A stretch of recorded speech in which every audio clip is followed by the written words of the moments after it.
So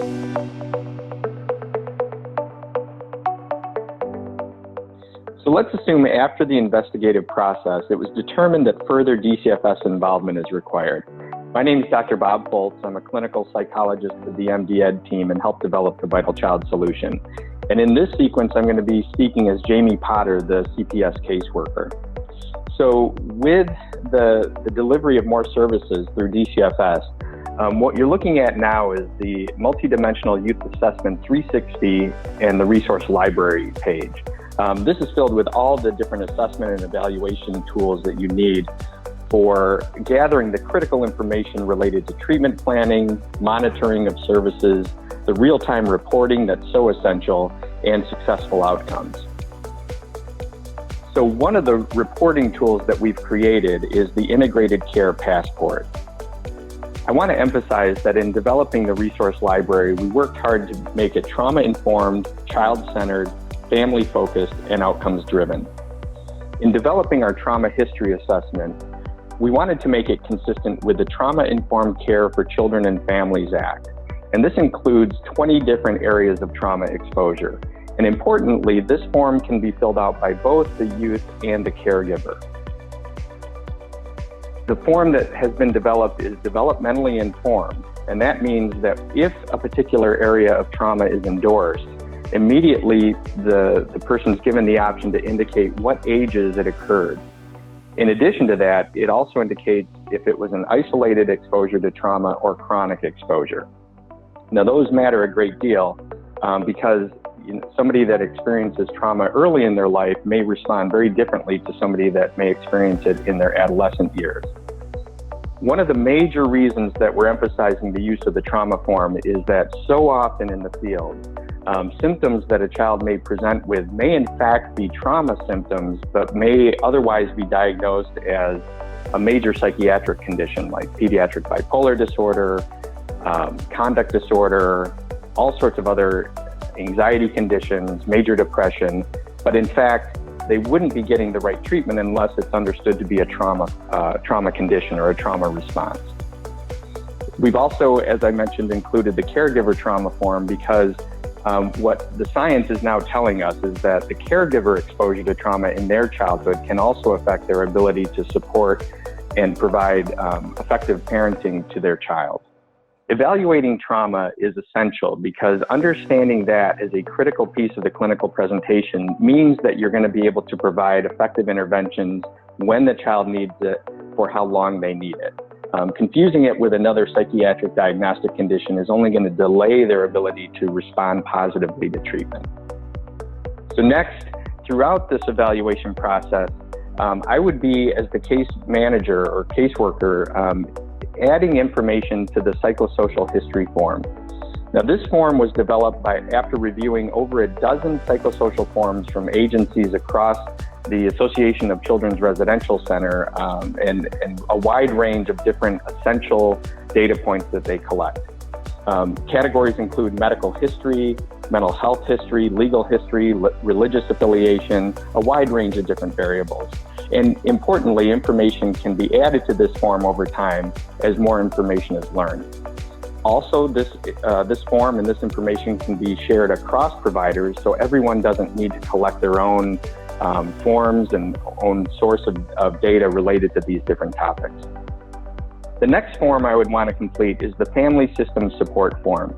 And it's important to note that it's not just the caseworker that can complete these forms, but others that are participating in the delivery of services can be involved as well, whether it's a social worker, other clinician. But the information captured within the Family System Support includes engagement in the community, access to community resources, access to transportation, housing stability, communication patterns, financial resources, and other variables. This really helps paint a picture of what other needs may exist in addition to the child that's struggling with behavioral or emotional issues. Next, in my discussions with Aaron, I realized that substance abuse could be an issue in his clinical presentation. So I would move to use the substance abuse evaluation form. This form quickly captures a wide range of different substances that Aaron could be using, patterns of use, the frequency, those who he may be using with, and also importantly, his appraisal of the risk associated with use. So after completing even this brief evaluation process, I realized that Aaron and his mom would benefit from outpatient services. The VitalChild Resource Library has many forms for us to monitor that as well. One form that I would be using once Aaron and his mother engage in treatment is the response to treatment form. This helps determine what is working and what is not. Variables included are related to psychotherapy, medications, and other services. As the caseworker, I would program the VitalChild system to prompt this data collection at regular intervals so we can closely monitor any improvements or deterioration in Aaron or his mom's response to treatment. But let's assume that increasingly intense treatment strategies have been used with limited success. Due to ongoing difficulties and educational problems, it's been determined that Aaron should be placed in residential care. With any new intake, we would want to use the universal intake form. This is a very brief form that documents the event, precipitating factors, and also designates the staff that would have access to the VitalChild system. This form can be used whether the child is being referred to an inpatient stay, residential treatment, or any other change in placement. Now, as the clinician in residential treatment, I would immediately review the Integrated Care Passport.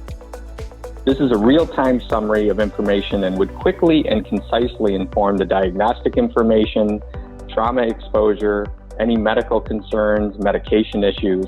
It would also highlight Aaron's response to treatment, so I could quickly see what hasn't been working in the care he's been receiving. Also, as the clinician in residential care, I would want to use a couple important forms at the beginning of treatment and then throughout Aaron's care. I would want to create a baseline understanding of his clinical presentation, and to do this, I would use the clinical rating scale. This scale has been developed to include multiple symptoms. They all have behavioral anchors, and they have the management recommendations as indicated for each symptom category. These are also strength-based ratings. Within the level of care indicators, it provides a description of optimal functioning or also if a child needs ongoing management of the symptom. An absence of symptoms is not health. The goal is not just to suppress symptoms, but to build the strengths and improve coping. So as Aaron progresses through treatment, these indicators would continue to show improvement. I would also want to use the multidimensional youth assessment when Aaron is admitted. This would create a baseline for us to understand clinical factors, educational performance, resiliency, and views of the treatment environment. Mike is about to explore this in more detail, but it's really important to understand that the MDYA collects data from the youth, parent or caregiver, and the agency staff. The youth voice and that of the parent or caregiver is integrated into all of the outcomes reporting with the MDYA. Mike, you want to take it from here?